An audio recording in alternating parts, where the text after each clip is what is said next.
Old pension scheme. पिछले काफी समय से लोग पुरानी पेंशन स्कीम को फिर से बहाल करने को लेकर आंदोलन कर रहे हैं। जानकार मानते हैं कि पुरानी योजना के मुकाबले नई पेंशन योजना में कर्मचारियों को काफी कम फायदे मिलते हैं, जिससे उनका भविष्य सुरक्षित नहीं माना जा सकता।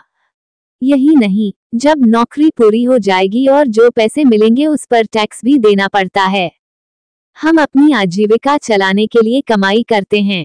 कोई नौकरी करता है तो कोई अपना बिजनेस करता है।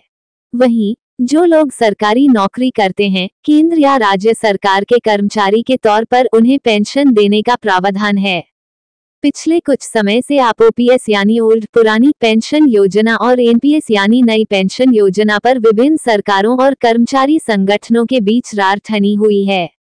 आइए जानते हैं क्या है पुरानी पेंशन स्कीम यानी ओपीएस, जिसे कर्मचारी संगठन लागू करने की मांग कर रहे हैं। एनपीएस यानी नई पेंशन स्कीम का विरोध क्यों हो रहा है? क्या है पुरानी पेंशन योजना?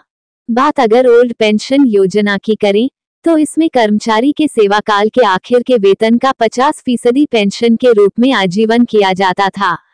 इसकी पूरी राशि का भुगतान सरकार की तरफ से किया जाता था।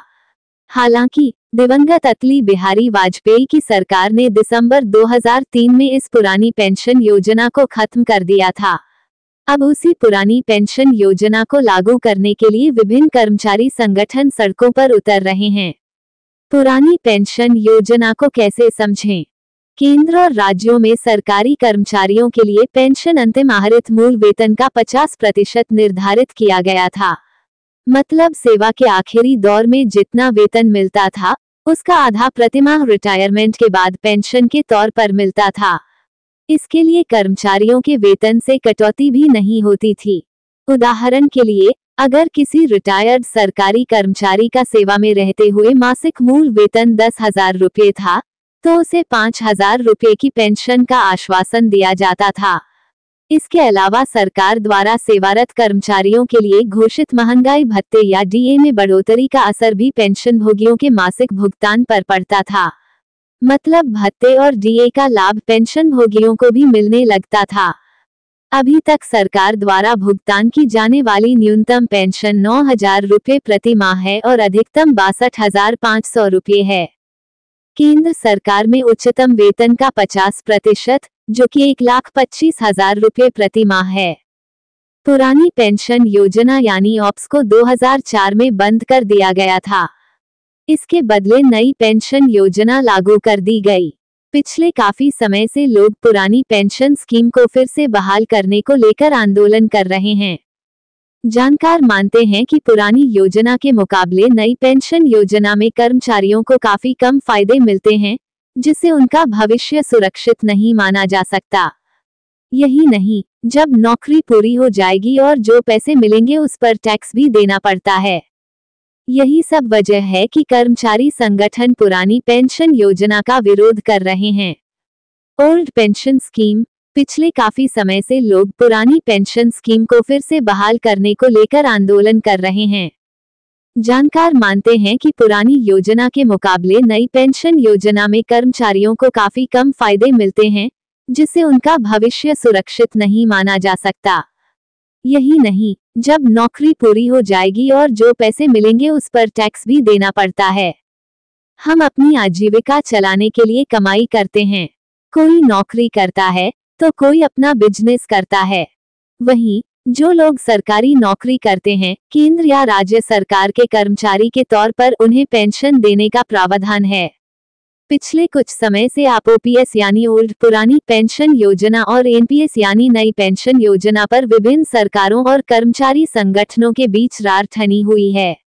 आइए जानते हैं क्या है पुरानी पेंशन स्कीम यानी ओपीएस, जिसे कर्मचारी संगठन लागू करने की मांग कर रहे हैं। एनपीएस यानी नई पेंशन स्कीम का विरोध क्यों हो रहा है? क्या है पुरानी पेंशन योजना?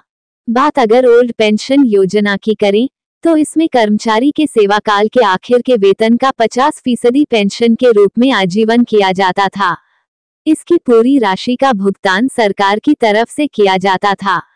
हालांकि दिवंगत अटल बिहारी वाजपेयी की सरकार ने दिसंबर 2003 में इस पुरानी पेंशन योजना को खत्म कर दिया था। अब उसी पुरानी पेंशन योजना को लागू करने के लिए विभिन्न कर्मचारी संगठन सड़कों पर उतर रहे हैं। पुरानी पेंशन योजना को कैसे समझें?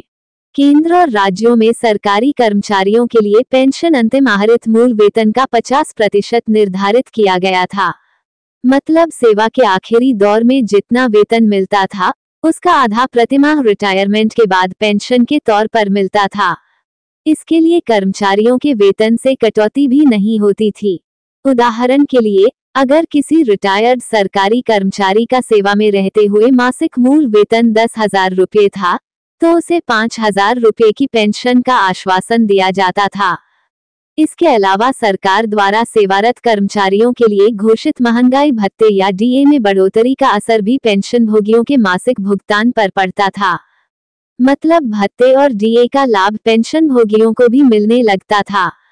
अभी तक सरकार द्वारा भुगतान की जाने वाली न्यूनतम पेंशन 9,000 रुपये प्रति माह है और अधिकतम 62,500 रुपये है। केंद्र सरकार में उच्चतम वेतन का 50%, जो कि 1,25,000 रुपये प्रति माह है। पुरानी पेंशन योजना यानी ऑप्स को 2004 में बंद कर दिया गया था। इसके बदले नई पेंशन योजना लागू कर दी गई। पिछले काफी समय से लोग पुरानी पेंशन स्कीम को फिर से बहाल करने को लेकर आंदोलन कर रहे हैं। जानकार मानते हैं कि पुरानी योजना के मुकाबले नई पेंशन योजना में कर्मचारियों को काफी कम फायदे मिलते हैं, जिससे उनका भविष्य सुरक्षित नहीं माना जा सकता।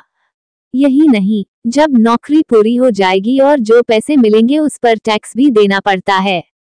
यही सब वजह है कि कर्मचारी संगठन पुरानी पेंशन योजना का विरोध कर रहे हैं। विज्ञापन आरबीआई के शोधपत्र में पुरानी पेंशन योजना पर क्या कहा गया, वहीं दूसरी ओर सरकार का मत इसके उलट है। आरबीआई के एक शोध पत्र में कहा गया है कि पुरानी पेंशन योजना ओपीएस के मामले में राजकोषीय बोझ नई पेंशन योजना से 4.5 गुना तक अधिक हो सकता है। राज्यों का पुरानी पेंशन योजना पर वापस लौटना पीछे की ओर कदम रखने जैसा है। यह मध्यम से लंबी अवधि में राज्यों के वित्तीय स्थिति को अस्थिर कर सकता है। गौरतलब है कि हाल में राजस्थान, छत्तीसगढ़, झारखंड, पंजाब एवं हिमाचल प्रदेश ने पुरानी पेंशन को लागू करने का फैसला किया था। लेख में कहा गया है कि ओपीएस में परिभाषित लाभ हैं, जबकि एनपीएस में योगदान परिभाषित है। ओपीएस में अल्पकालिक आकर्षण है। वहीं मध्यम से लंबे समय में ये राज्यों के लिए एक चुनौती बन सकता है। पुरानी पेंशन योजना लागू करना सरकार के लिए चुनौतीपूर्ण क्यों? राज्य 2040 तक ओपीएस पर वापस लौटने से वार्षिक पेंशन खर्च में सकल घरेलू उत्पाद का केवल 0.1% बचाएंगे।